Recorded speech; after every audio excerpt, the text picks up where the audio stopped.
Good day, Thomas Jefferson Hour podcast listeners, and welcome, citizens, and thank you for listening. The intense cold snap, the Arctic, what would you call it, hostile takeover of the state of North Dakota has largely ended. It's now 2 below zero, and we regard it as spring. It's been a tough winter.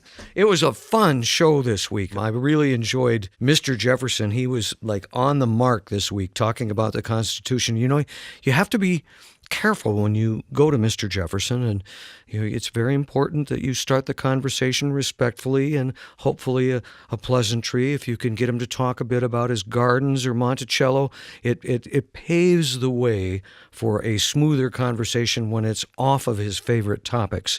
And he did well this week, I thought. Well, he was not at the Constitutional Convention, but of course this is thrilling for him. You know, he believed that we were going to be the first nation in human history that actually did it right, that we were going to create a constitution which maximized human happiness and minimized class systems and all of the problems of history.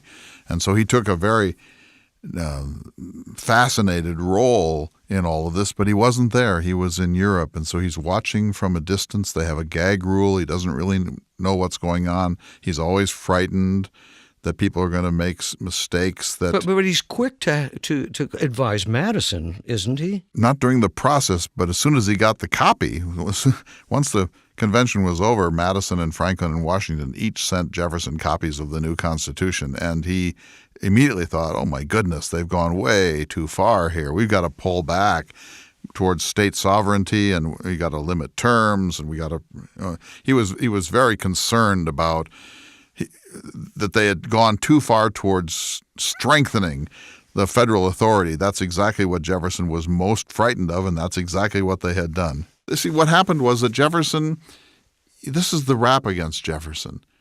He's on the sidelines as a philosopher, and so he wasn't at Valley Forge. He didn't try to hold the army together during those desperate years of the Revolution.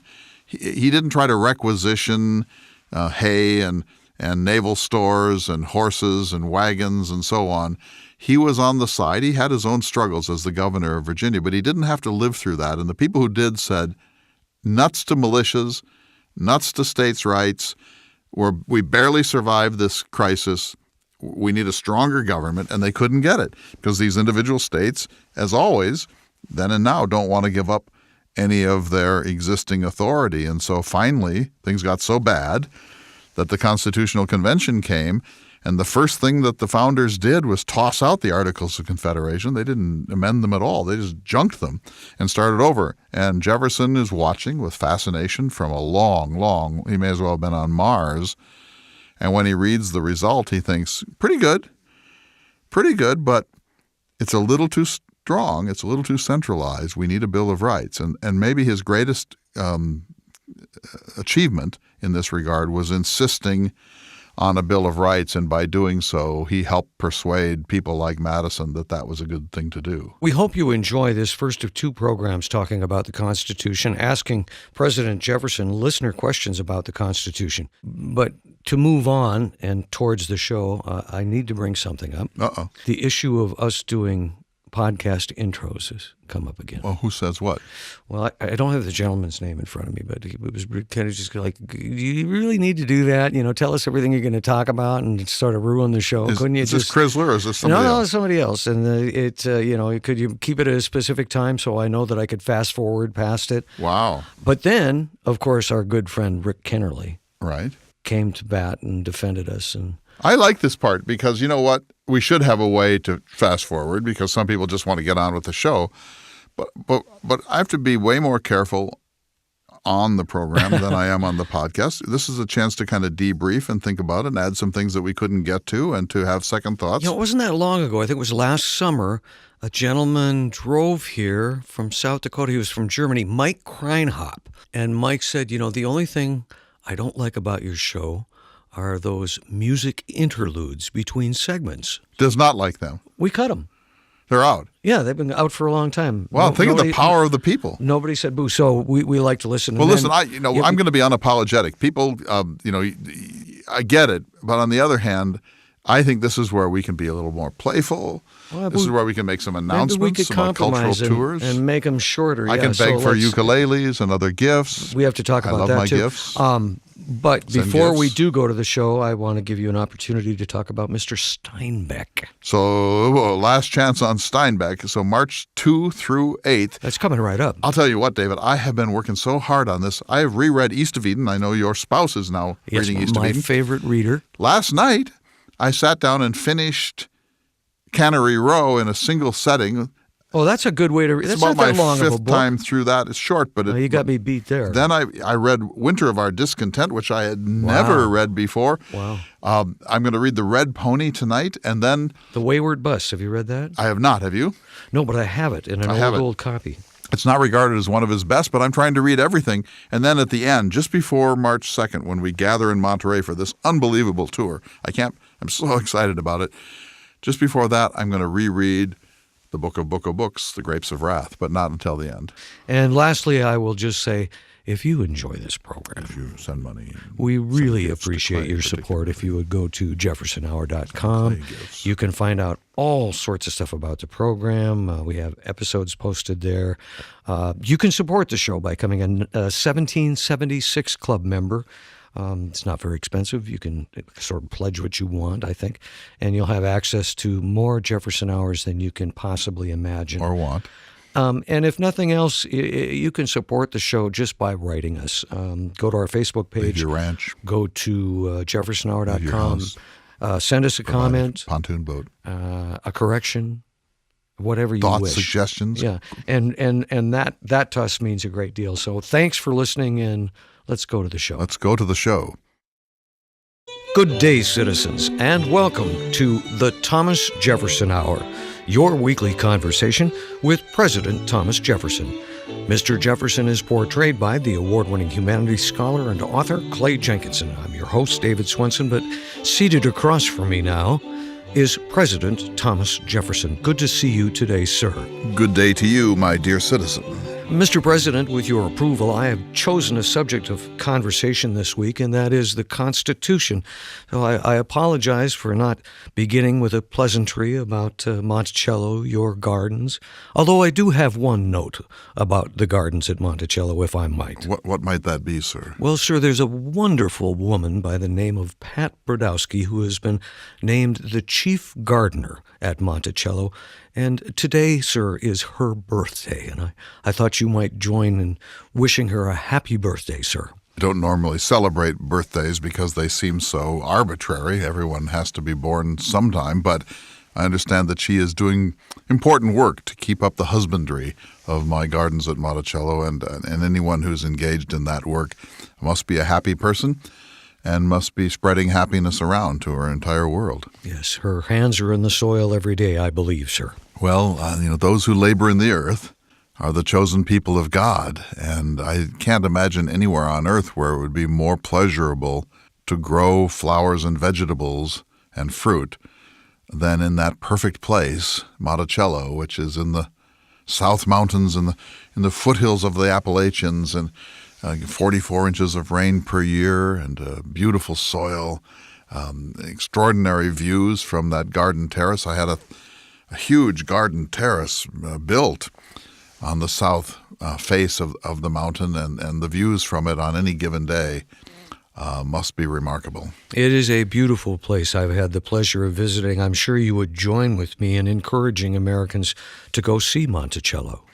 Absolutely. I had many guests in the course of my life, but now it's not a private home anymore. It's in a public trust, and it's been restored well beyond any of the elegance of my time. The problem for me is that I had Palladian tastes and a poor American farmer's income, and I was never able to have the cash to do all of the things that I wanted to do with Monticello. I was constantly fighting with imperfect materials in the United States, with imperfect builders, with such money as I could scrape together, and often at odd intervals, and I was absent for significant chunks of time, so I was never able to give the kind of attention to Monticello or my second home at Poplar Forest that they deserved. We were effectively cobbling together a Palladian villa. When people go there in your time, they see a finished home. They see a very well taken care of home.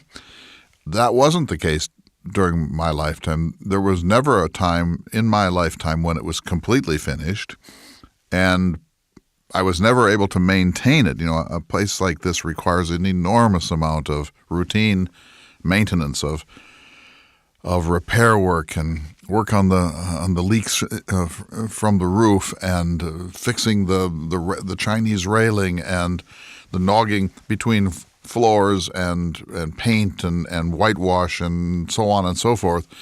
This is all very expensive in a home of that pretentiousness and size, and I didn't have the kind of money that would have enabled that. So if you'd come to see Monticello in 1805 or 1812 or even 1820, you would see something that looks a little bit more like a construction site than the museum that people visit in your own time. Thank you, Mr. Jefferson. As I mentioned earlier, I had chosen the topic of the Constitution for this week's conversation. We've received many, many questions from listeners, but before we go to those questions, I thought it might be helpful if you could sort of review your position on the Constitution. I know that you were not at the Constitutional Convention, and yet you did have input. I was in Europe. I was serving as the American minister to the court of Louis XVI. I was there for 5 years, from 1784 to 1789. When I left the United States, we were operating under the Articles of Confederation. We had just won the war. The Treaty of Paris had been 1783.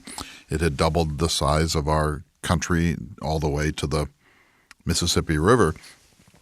And now I was the ambassador, effectively, to France. There were rumblings about the inadequacies of the Articles of Confederation. And finally, in May of 1787, a group of 55 men gathered from around the country and spent the summer trying to create a more perfect union, as they put it in the final document. I played no role in the creation of the Constitution, except perhaps this one. James Madison was my closest friend. We had a lifelong and extremely productive and fruitful collaboration. We shared principles. We shared ideals about the American Republic, not entirely, but mostly. We worked together very well as a kind of a legislative leadership team. The collaboration, in some respects, produced more than either one of us could have achieved on his own. And he did correspond with me before the Constitutional Convention met, and his concern was what he should read. And so I sent him dozens of books, approximately 80 of them altogether. And I think you're being a bit modest when you say, sir, that you had no input. I mean, historians today credit Madison with the greatest input of any of the Founding Fathers into creating the Constitution, and there you were, sir, guiding his thoughts, sharing ideas. It wasn't guiding his thoughts so much as putting before him the body of literature and philosophy that would help him to think about this. Here's what's so important about this story. Ours was, in many respects, the first written constitution.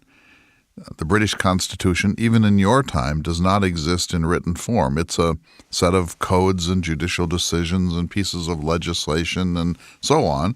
It's an accumulated body of thinking and action, both legislative and judicial, which has produced the British Constitution. But if you went to Whitehall or to the Tower of London or to Buckingham Palace and said, I'm here to see the British Constitution, they would tell you no such document exists. So we were doing something unprecedented. And Madison felt that the importance of this was so enormous that we had to get it right. He asked me for help. I sent him these books. He read them.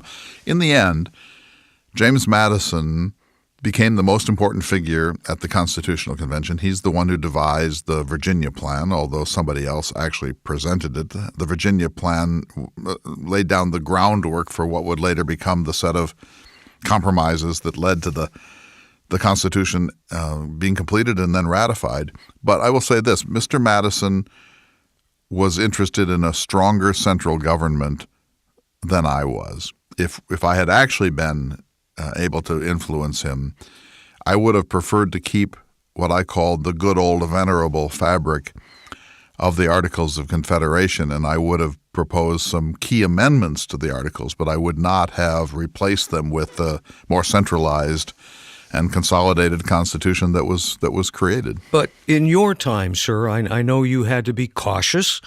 Everyone read your mail, whether you wanted them to or not. There was very little privacy in the mails. So you had to be guarded about your political opinions. And respectful, because I was not there, and they were, and I wasn't. And forgive me, sir, but now that you're dead, the opinion of others probably doesn't count quite as much. It's said by some historians that you were not happy with the Constitution. That's a bit of an overstatement, but I take your point. I felt that it was too strong, too centralized, too consolidated. So that's the first great issue. That I said this is like, bringing too much to bear on the problem that existed. The Articles of Confederation needed some adjustments. But by throwing it out and putting in its place a much more centralized and powerful national constitution, I think they made a fundamental mistake. And I thought if this is true now, imagine how much stronger a constitutional system like this will get over time. My second concern is maybe a more important one, and that is that the Constitution did not contain a Bill of Rights. And when I saw that they had met, this is the age of the rights of man, the age of the Enlightenment, and they had not articulated a set of natural human rights. This really troubled me, and I made something of a drama out of this. And when I wrote to Mr. Madison, I basically said I can come to terms with most of the Constitution. I wasn't there. I understand. We can always fix it if there are things that need to be adjusted. But I said the fact that there's no Bill of Rights is a fundamental problem. It must be solved by either a second constitutional convention or a set of amendments, but you must place in a Bill of Rights. I said a Bill of Rights is what every people on earth has a right to expect against its government. And in the end, I didn't persuade Madison. I'm sure I played a role. But the people of the United States persuaded Madison. The people, the sovereign, the actual, let's say 4 million Americans, were on the whole pretty skeptical of this new Constitution and frightened of it. And so they said, we don't really want to ratify it. We will ratify it if certain amendments are made to it, and that's what led to the Bill of Rights in the first Congress of the United States in 1791. You're saying, sir, that the public had that great an impact, public opinion? Yes, more than I. The public were basically of my opinion that this was much, much, much too strong an instrument, and they wanted some guarantees that it wasn't going to eat up the states and eat up their lives. And so the Bill of Rights became the rallying cry around which a lot of anxiety and what was known then as anti-federalism was organized. So it was easy to get the Bill of Rights passed. Relatively, because the first Congress of the United States did not take it very seriously. They regarded it as sort of a fluff piece, just to buy off public discontent, and so they pushed it through quickly and without any significant debate. We're going to take a short break. When we return, we'll continue this conversation, and I will present to you some questions from your listeners, sir. Thank you. We'll be back in just a moment. You're listening to The Thomas Jefferson Hour. Welcome back to The Thomas Jefferson Hour, your weekly conversation with President Thomas Jefferson. And this week we're talking about the Constitution. Any further thoughts before we go to the questions, sir? Just this one thing about the Bill of Rights. You're so fortunate to have it. I regard it as more important than the Constitution itself. I think that it has allowed people to have a text to invoke to make sure that their rights are not despoiled or ignored by government. It's one of the most important documents in the history of human liberty. And the fact that it came as an afterthought troubles me some, but the fact that there was not significant debate about it in the House of Representatives is probably to the benefit of human rights, because had they actually taken it as seriously as they should have, they would have deliberated for weeks or months, probably some of the amendments, the first, for example, the second.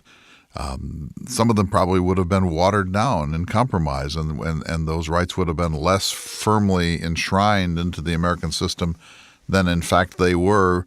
The fact was that most of the founding fathers and most of the men at the first Congress of the United States were a little bored by what they took to be sort of a boilerplate gift, a sop to the American people, just sort of high-minded rhetoric that had very little actual validity or usefulness in the world. And because of that, their amendments, the first 10, are bolder than they might have been in a more deliberative process. Very good, sir. On to our questions. The first comes from Charles Williams, and it may be that the answer to this is self-evident, but I'll read it to you. Did the framers of the Constitution intend for us to serve the Constitution like we do today, or for the Constitution to serve us? Well, a Constitution is a set of broad principles about how laws are passed. In our case, we have a separation of powers doctrine, and we have checks and balances and a tripartite system, and we have both an electoral college and popular voting, and we have to decide what the Senate does and how that's different from what the House of Representatives does. We had to determine how we elect a president, and do we need a vice president, and if so, what are his duties, and how do you amend a constitution of this sort, and can you call a new constitutional convention, and so on and so forth. It's really a broad program. You would in your time maybe call it a software, a set of rules, but very broad, not down to particulars, which helps the people adjust their public affairs in the public square. And as constitutions go, the one that was produced in 1787 is a very fine one. There are most things about it that I admire, a few things that I admire less or not at all, but it exists to organize our public life. And we don't serve it, but it doesn't exactly serve us either. It's a set of bylaws. It's a broad set of rules of public engagement, and I think behind Mr. Williams' question is something about the status and sanctity of a constitution. And let me just say, I'm not one who pays over much respect to constitutions. I think that they have their place. They should be revised frequently, amended often, and torn up from time to time so we can start over. Holding that thought, sir, let me go to the next question. It comes from Allison Hagan. She begins by saying, if memory serves, you believe the Constitution should be rewritten by every generation. And then she follows with three questions. The first is, seeing where our country has traveled since the Constitution's inception, how would you, Mr. Jefferson, advise this generation rewrite our Constitution, given the chance? Well, first of all, let me say I do believe in revising the Constitution once every 19 or so years, maybe rewriting it, tearing it up and starting over. I believe the earth belongs to the living, not the dead. This would say, sir, that you recognize that things change and documents must follow suit. Am I right? Yes, I wrote a somewhat famous letter about this in 1814 saying we may as well require a man to wear the coat that fitted him as a child as to require our civilized citizens to live under the regimen of their barbarous ancestors, that 40 years of experience in government is worth a century of book reading. And so each new generation needs to look around at its demographics and its social structure and its technologies and its challenges and so on, and ask itself, how would we reorganize our system so that it can promote human happiness and maintain human liberty more efficiently? So yes, I'm in favor of revisal and to a certain degree tearing up so that we never come to think of the Constitution like the Ark of the Covenant. Her second question, what key parts do you feel should differ from the original? Well, I think that there should be mandatory term limiting on all national officers, including justices of the courts. I believe in rapid rotation in office. Otherwise, we're not really a republic. I believe that we should exempt conscientious objectors from participation in war.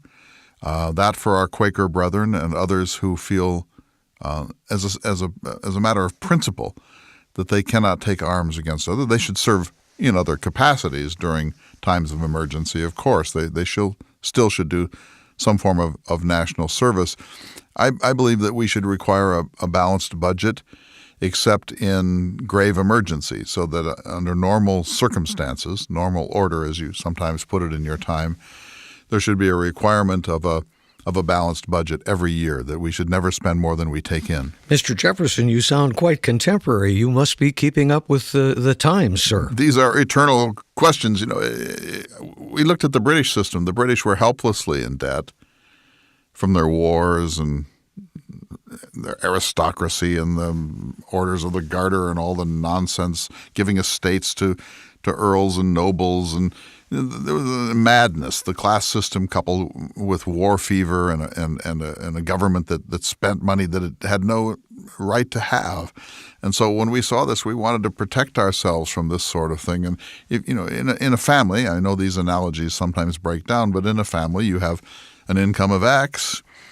And if you want to stay out of the bankruptcy prisons, you have to spend X or less than X. You can't overspend and maintain a family budget in the long run. And a nation can't overspend either. We need to tax ourselves enough to pay for the services that we think we need, and then we need to stop. Well, Mr. Jefferson, you're just talking good common sense. I like that, Well, that's sir. the thing about this. These are all matters of common sense. So here's what happens. If you have a national debt and you can just print money or borrow money, but there's no iron restraint. If you want to spend more, you just find a way to borrow or print. Then that means that an administration can begin to do things that the people have not authorized. It can get engaged in wars, because if they don't have to pay for them or pay for them with ready money, then we can start sending troops around. But if every time the president or the Congress wanted to do something, they had to turn to the American people and say, we've decided we want to send an army into New Brunswick. It'll be an army of 10,000. It's going to cost each of you $700 this year. Let us know if you think that's a good idea. There would be no wars. We would find that we could live with a lot less government than we have.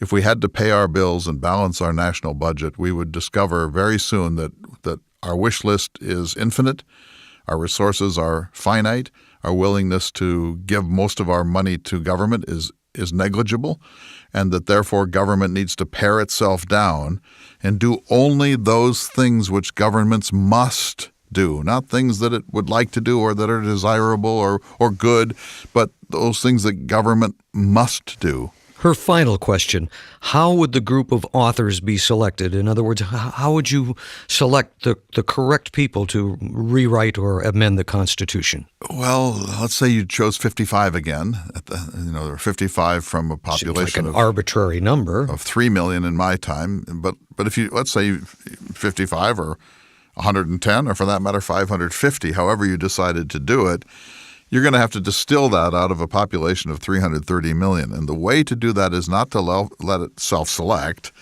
The way to do that is to provide some sort of advanced statistical sampling of the American people. So you want to cover every region. You want to cover every ethnicity. You want to cover a range of different economic backgrounds. You want some actual legal experts there who know the history of constitutions. You could easily produce what you like to call a computer program that could take the 330 million Americans and sort them 5, 10, 100 different ways to produce a sampling that was representative and brought all of the interests or all of the the awarenesses, the understandings of geography, of river systems, of agriculture, of climate, of economy. It sounds great, Mr. President. But I think of your time, sir, and forgive me, but the Constitution was written by a group of all white men, and they were all politicians. You're calling for something radically different. I always believe that the people are sovereign, that in our time people deferred to privileged white men. Women were not included. So are you saying it's time to change that, sir? I'm saying that you either do or do not believe in democracy. If you do believe in democracy, then you want to distill the will of the people. So I don't really have a strong opinion about how you do this, but if you were creating delegates, you certainly today in your time wouldn't have all white men. That would be impossible. There would have to be women.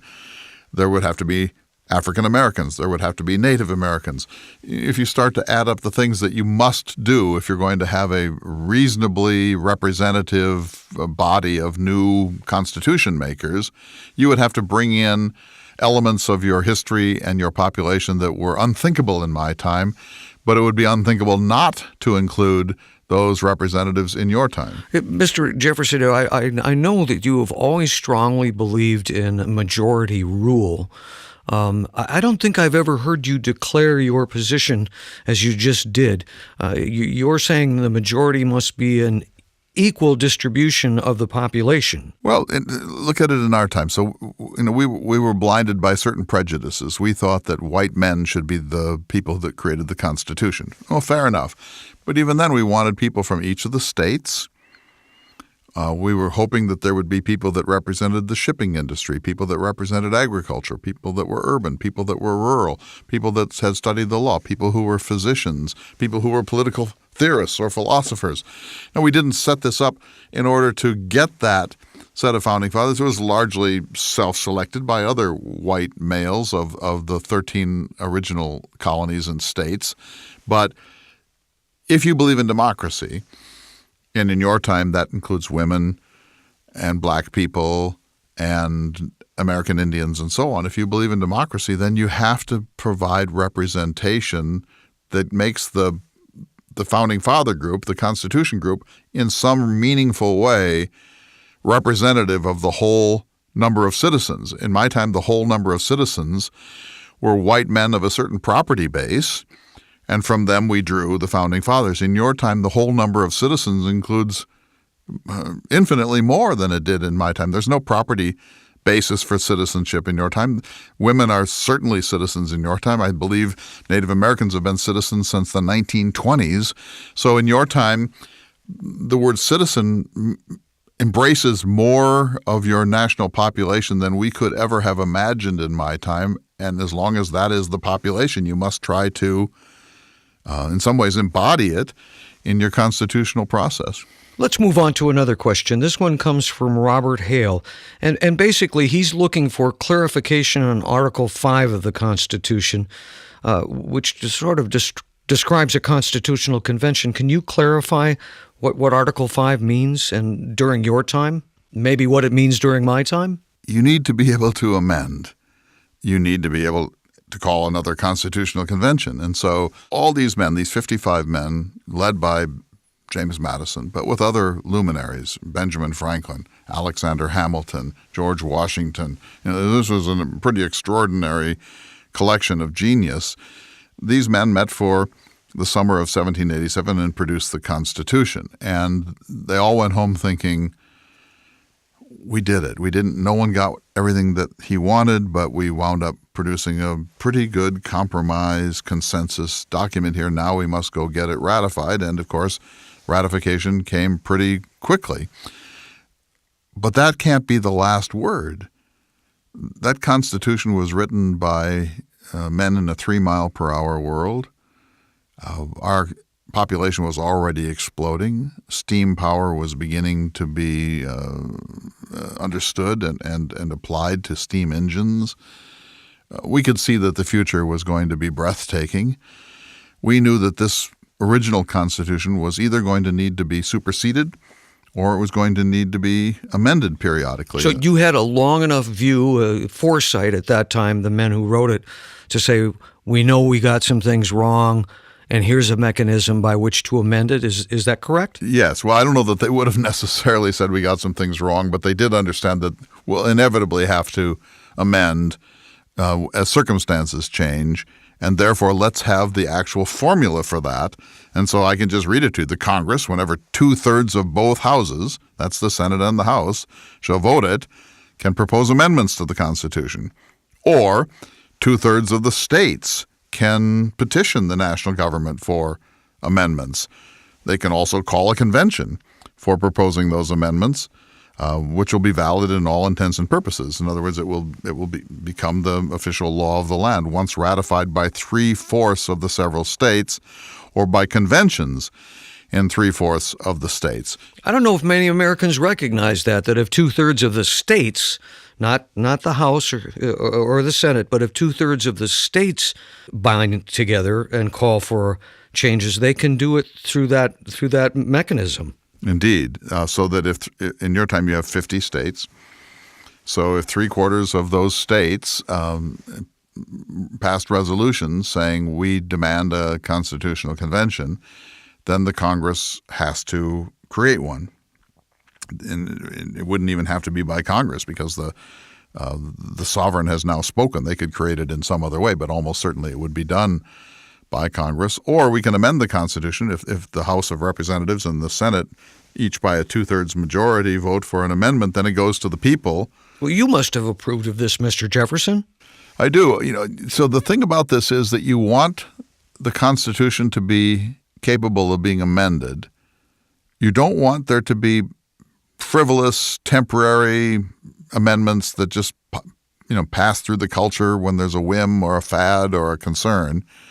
So you want to set the bar high, that it takes a very strong majority to amend the Constitution. I mean, look at it. 2/3 of each of the national houses, that's almost impossible. And then 3/4 of the states have to ratify either through legislative action or special convention.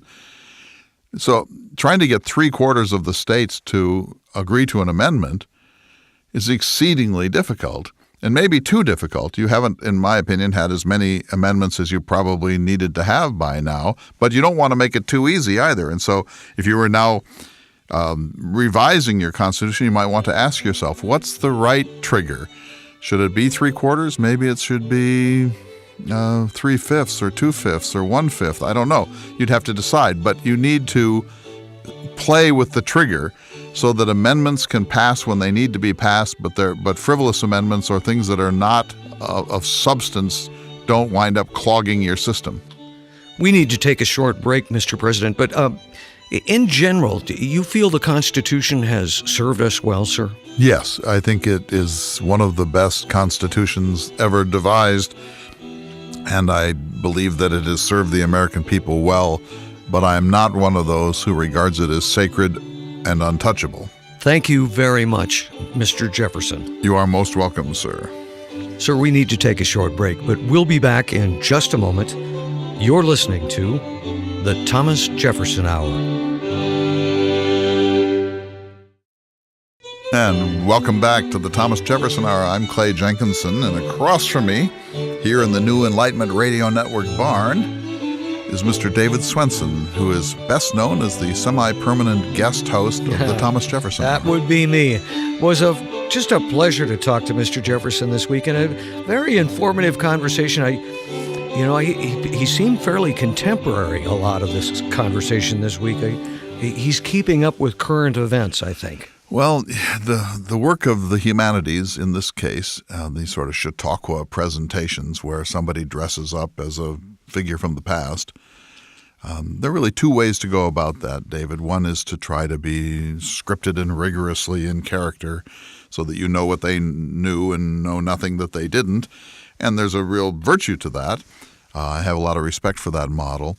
But that's not really, I think, the spirit of Thomas Jefferson or the spirit of the Jefferson Hour. So Jefferson lived in a certain time and place, 1743 to 1826. He was the most forward-looking of all of the founding fathers. He was a visionary, and so he envisioned the future of the American Republic. He got a lot of it wrong, frankly. He thought we would be a farmer republic in which people read Homer in the original Greek at night. So he missed some things. He thought we would be a Unitarian country, or maybe not even a religious country at all. He could not have been more wrong about that. Jefferson saw some things beautifully, other things he was blind about. He was in some ways a creature of his time, in some ways way ahead of his time, and in some respects he was behind some of the best thinking of his own era. I'm not sure that we have ever devoted an entire program like we did this week, speaking to President Jefferson specifically about the Constitution. And I must say, we put a call out to listeners for constitutional questions, and the response was just great.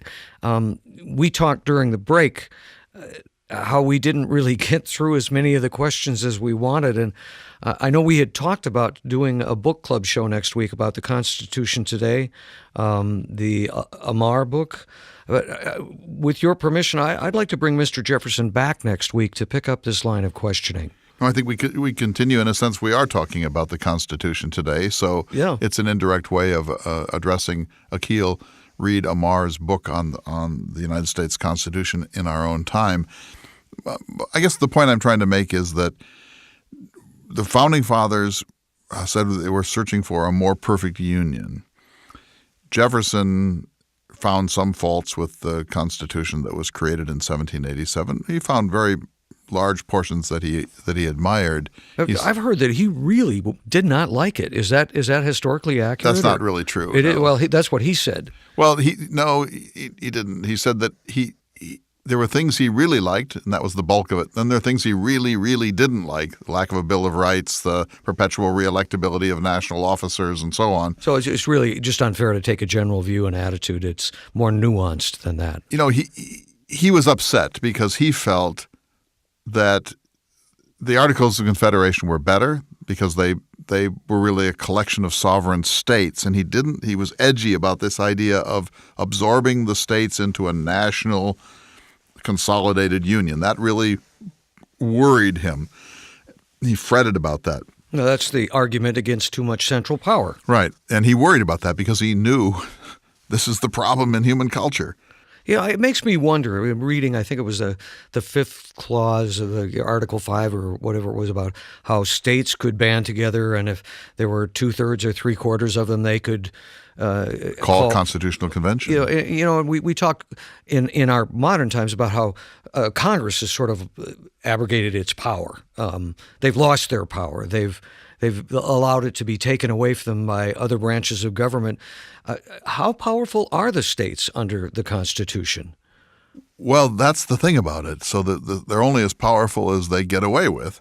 So the 10th Amendment is very explicit about this, and it was put in the Constitution to ease the concerns of men like Jefferson. And it says those powers not delegated to the national government belong instead to the states and to the people. So the idea was the states would continue to be sovereign in some important respects, that Virginia would be a commonwealth and Maryland would be a separate commonwealth, and they would have independent sovereign status under the umbrella of the national Constitution of the United States. Well, that lasted until the 1860s.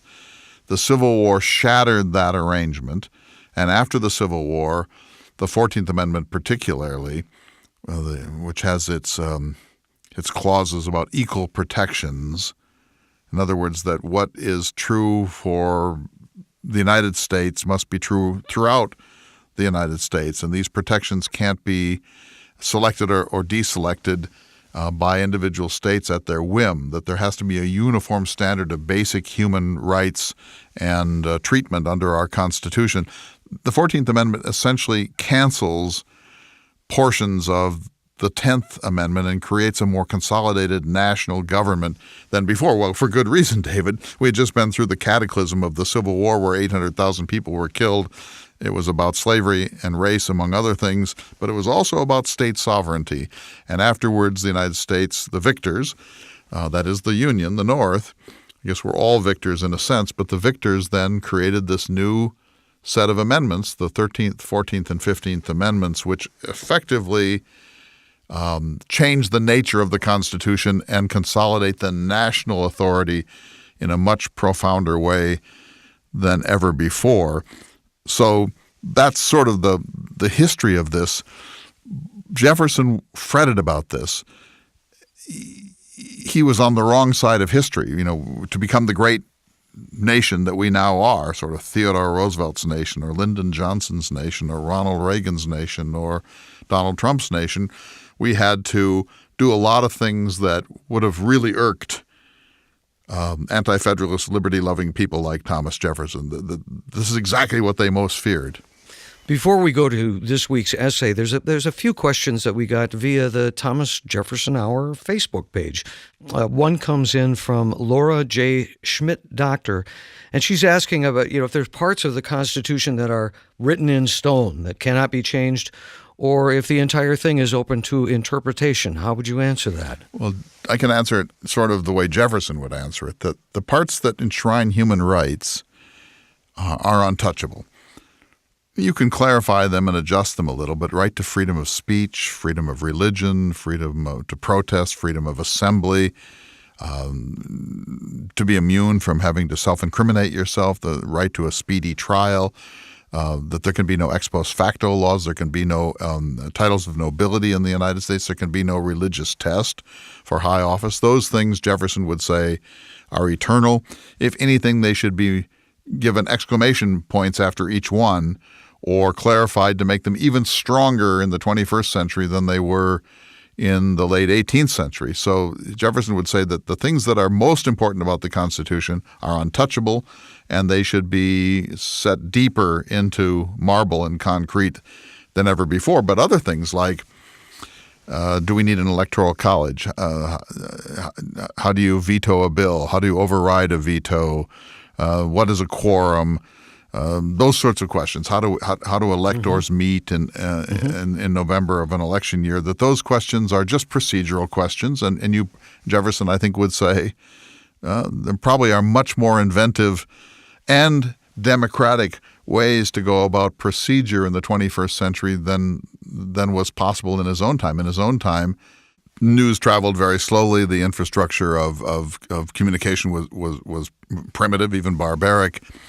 If we wanted to, we could have direct electronic democracy in our time. So just take the tiniest issue, the wall. Oh, gee. Jefferson would have a great time with that. Just take the wall and say to the American people, you've heard the debates, and we'll have one. We'll have a formal debate right now for 2.5 hours with experts and people from all walks of American life. Now, lock in your vote. Do you want to spend $5 million or $20 billion or whatever it is on a wall, or don't you? And you could vote on issue by issue in direct electronic democracy. There's very little support for that, but you could do it. Well, thank you, Mr. Jenkinson and Mr. Jefferson, for a very enlightening conversation this week. It's such great fun. I'm looking forward to part 2 of our response to people's listeners' questions about the United States Constitution.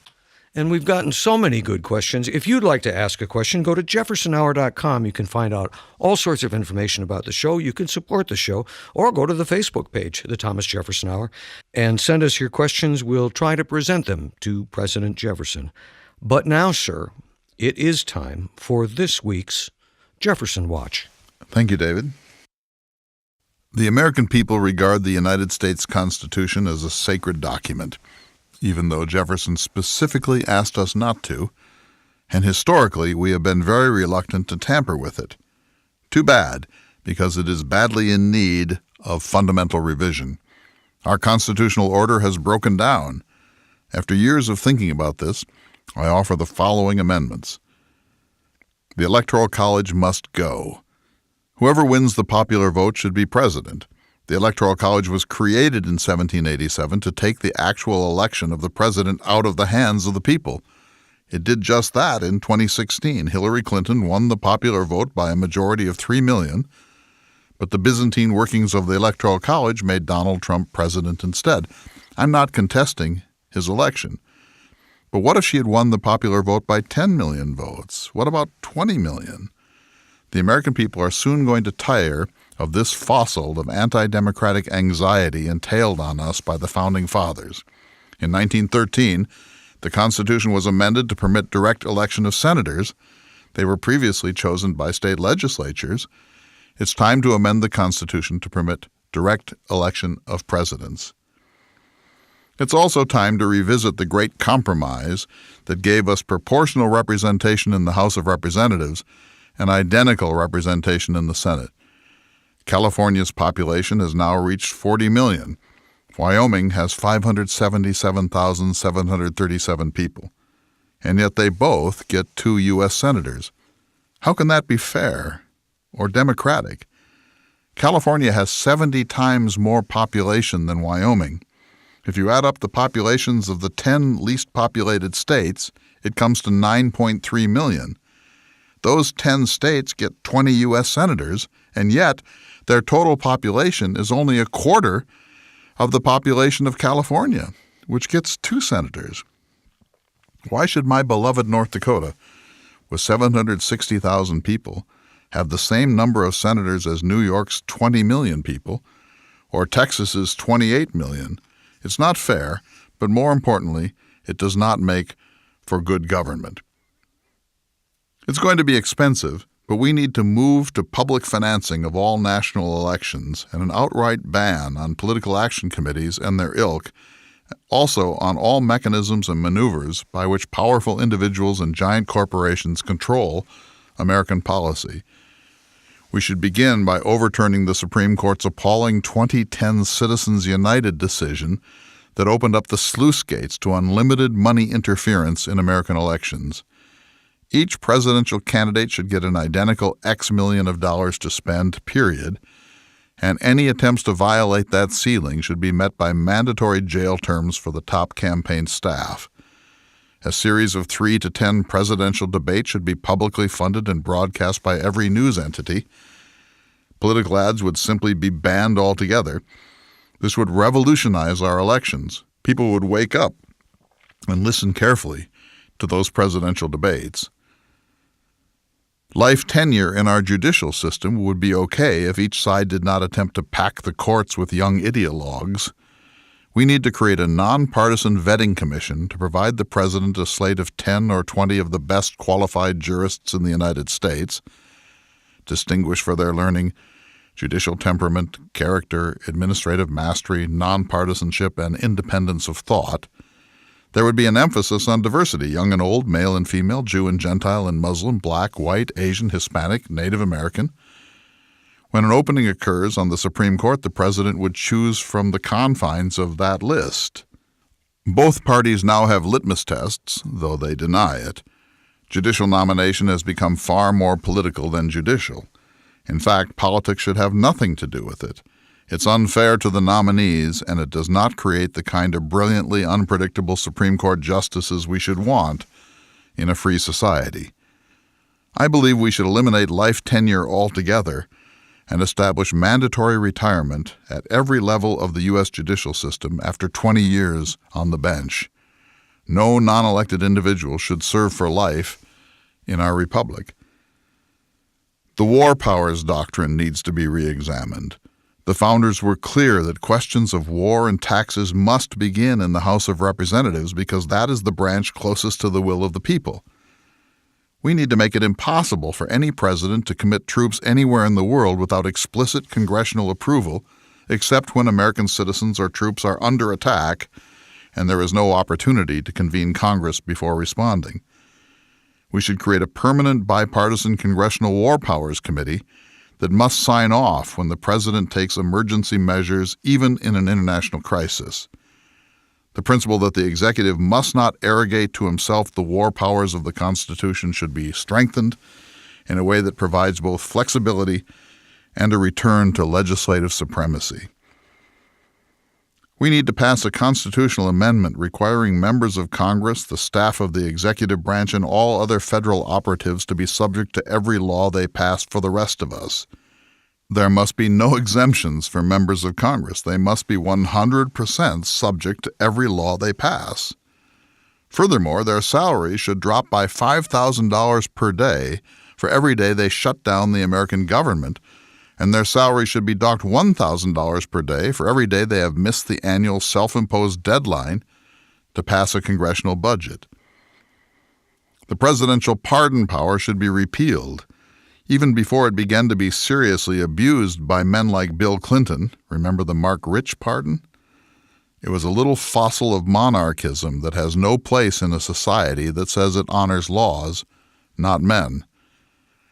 The emoluments clause should be tightened and clarified, and no person should be administered the oath of office who has not released her or his tax returns for the last 10 years, placed all of their financial holdings in blind trusts, and separated themselves entirely from any personal financial decisions for the 4 or 8 years they serve as president. The Constitution of the United States should follow the UN Universal Declaration of Human Rights, 1948, and declare access to equal health care a right and not a privilege of the American people. Well, this could go on and on. We can fix this broken system. There is nothing sacrosanct about the current Constitution of the United States. It was the work of practical idealists who had torn up the old Articles of Confederation because they no longer enabled a great nation to move forward with its public business. You may have different constitutional solutions in mind. Send us your thoughts. I'm Clay Jenkinson. We'll see you next week for another exciting edition of the Thomas Jefferson Hour. The Thomas Jefferson Hour is brought to you each week by Dakota Sky Education. The program is distributed nationally by Prairie Public Radio. President Thomas Jefferson lived from 1743 to 1826, and this program presents his views. President Jefferson is portrayed by the award-winning humanities scholar and author, Clay S. Jenkinson. To obtain a copy of this or any past show for a $12 donation, please call 888-828-2853. Again, that number is 888-828-2853. This program is also available online at jeffersonhour.org and on iTunes. If you'd like to correspond with President Jefferson or submit a question for him to answer on the program, please visit the website at jeffersonhour.org. The Thomas Jefferson Hour is produced at Makoche Recording Studios in Bismarck, North Dakota. Music by Stephen Swinford. Thank you for listening. Please tune in again next week for another thought-provoking, historically accurate program through the eyes of Thomas Jefferson.